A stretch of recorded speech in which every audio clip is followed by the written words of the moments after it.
Histórias assombradas.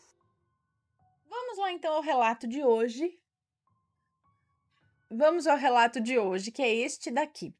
Ela enviou uma carta para a filha. Olá, Ana e assombrados, eu sou a fulana e vou contar hoje.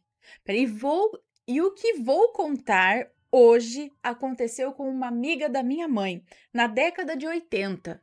Todos os nomes já estão trocados. A minha mãe tem uma amiga de longa data. Se conheceram quando essa amiga, a Edna, se casou com Getúlio, amigo de infância do meu pai. Isso na década de 70 ainda, hein? Edna havia perdido a mãe, ainda muito jovem, quando tinha apenas 17 anos. Passando então a morar apenas ela e seu pai, na mesma casa onde sua mãe também viveu. Após o casamento, devido à situação econômica, foram morar naquela mesma casa junto com o pai de Edna, que após pouco tempo se casou novamente e foi morar no interior, deixando assim a casa para o casal. Edna era uma mulher cuja mãe fora muito católica. Então, apesar de não frequentar a missa todos os domingos, ainda seguia os preceitos católicos. Ia a todas as missas de Ramos, cria muito em Santa Teresinha e Nossa Senhora de Fátima e tinha pavor do espiritismo. Se negava até a conversar sobre esse conceito, mas sempre comentava que havia sonhado com a mãe dela.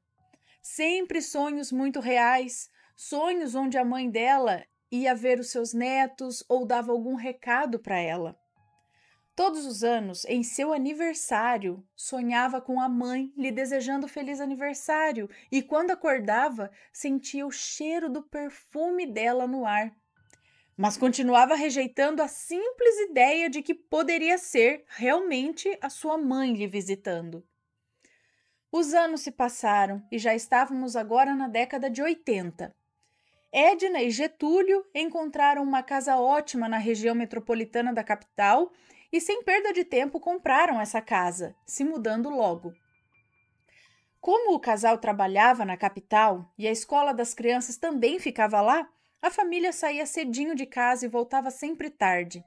Nos finais de semana, ou eles iam para a casa de parentes na capital, ou estávamos todos em sua casa. E nesse ritmo de vida se passou quase um ano, e Edna mal conhecia os seus vizinhos, se limitando apenas a um rápido bom dia quando se encontravam de manhã, tirando seus carros da garagem.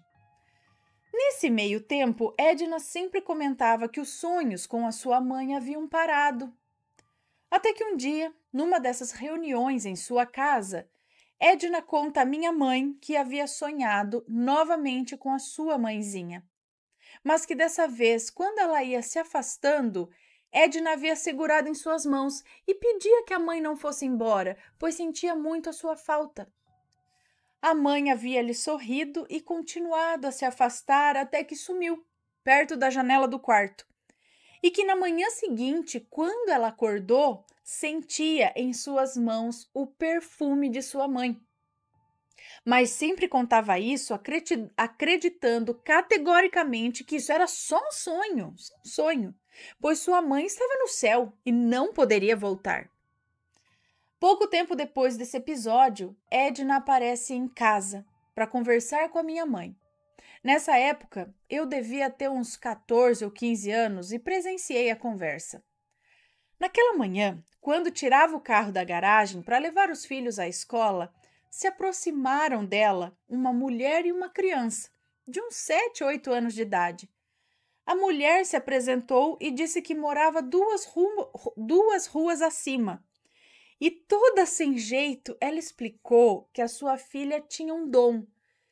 Edna estava meio assustada, pensando que ela seria talvez assaltada, né? Mas aquela jovem mãe continuou explicando que a filha havia recebido uma mensagem e que havia escrito uma carta com instruções para entregar essa carta à moça que morava naquela casa, ou seja, a Edna.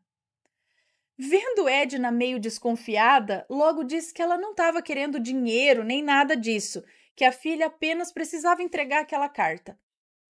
Edna, ainda meio desconfiada, pegou a carta e jogou no banco do carro e disse que depois ela leria. E quando leu a carta, sem saber o que pensar, largou tudo e foi em casa mostrar para minha mãe. No conteúdo da carta, a pessoa se referiu a Edna como minha filha querida e dizia mais ou menos assim: que bom que te encontrei novamente. Há algum tempo atrás fui lá em casa, mas outras pessoas moravam lá. Não sabia para onde vocês teriam ido. Outro dia, acompanhando uma amiga em visita aos seus entes queridos, eu vi você e as crianças saindo dessa casa. Quanta alegria! Naquela noite mesmo eu vim lhe ver, mas vi que isso não te fez bem. Não queria te visitar em sonho novamente, pois eu vi o quanto você ficou triste da última vez. Demorei um pouco para encontrar essa criança que poderia transmitir a minha mensagem a você. Não se preocupe comigo, é como se a vida continuasse normalmente, com a diferença de que estamos longe. Mas com o tempo, podemos fazer visitas esporádicas aos entes queridos. O lugar onde moro é muito bom, é uma cidade, com muita natureza, do jeito que você sabe que eu gosto. Aqui não precisamos trabalhar para viver, mas o fazemos para ajudarmos outros irmãos necessitados. No momento, eu estou estudando. Eu moro em uma casa com mais 2 amigas e estou em paz e feliz. Faço uma pausa aqui, Ana, para dizer que a minha mãe leu essa carta e eu me lembro, como se fosse ontem, que ela comentou, assustada, que aquela não era a letra de uma criança que teria acabado de ser alfabetizada. Tipo, a criança tinha 7 ou 8 anos de idade. Era a letra de um adulto, era a letra de uma mulher. Bem, né? Bom, a carta continuou falando de coisas da vida delas que eu não lembro mais. Dizia que, apesar de não aparecer mais em sonhos, estaria sempre perto dela e dos netos. Mas a parte que mais me chocou foi que a mãe da Edna tinha uma grande amiga e vizinha daquela antiga casa, que tinha um nome muito diferente. E no final da carta estava assim: diga a Magda que lhe enviei um beijo. Mas a amiga se chamava Águida, tá? Nomes fictícios, ok? Entendeu? Ela tava, diga a Magda que lhe enviei um beijo, mas a amiga se chamava Águida. Ou seja, talvez a menina não tenha entendido direito o nome, por ser um nome incomum, talvez. O fato é que a Edna estava confusa. Não queria acreditar que aquela carta era realmente da sua mãe. Dizia que poderia ser alguém que a conhecia e estava brincando com ela. Mas, Ana, se ela morava ali há mais de 1 ano e não conhecia ninguém, se eles estavam em outra cidade, se isso fosse brincadeira, a troco de quê, né? Eu acredito que seja verdade. Na época, tínhamos pouco conhecimento sobre espiritismo. Não tínhamos acesso fácil a livros como hoje.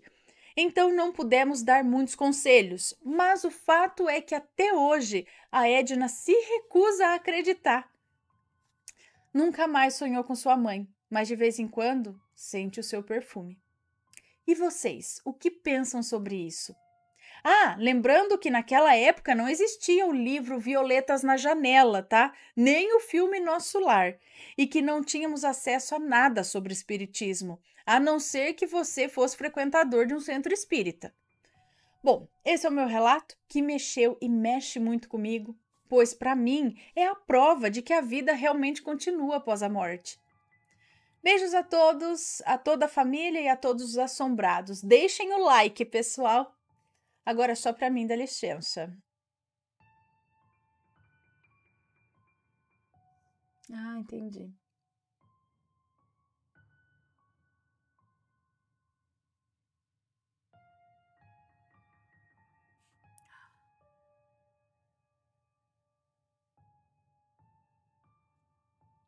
Hum.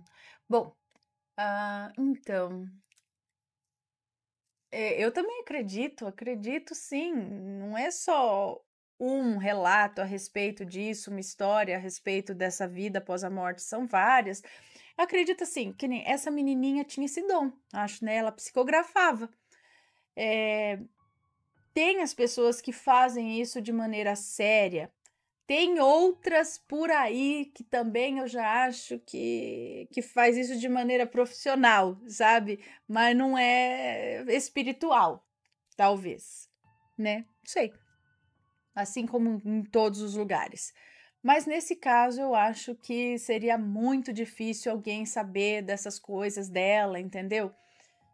Saber dos sonhos que ela tinha, como, né? Você não conversava com ninguém a respeito, com a mãe dela só, da moça que nos conta essa história, né? Muito interessante. Eu também acredito que a coisa continua. E aí, tá gostando dos relatos? Então o que você acha de deixar um like aí no vídeo, hein? Gosta dos relatos? Deixa o seu like, mesmo que seja nos cortes.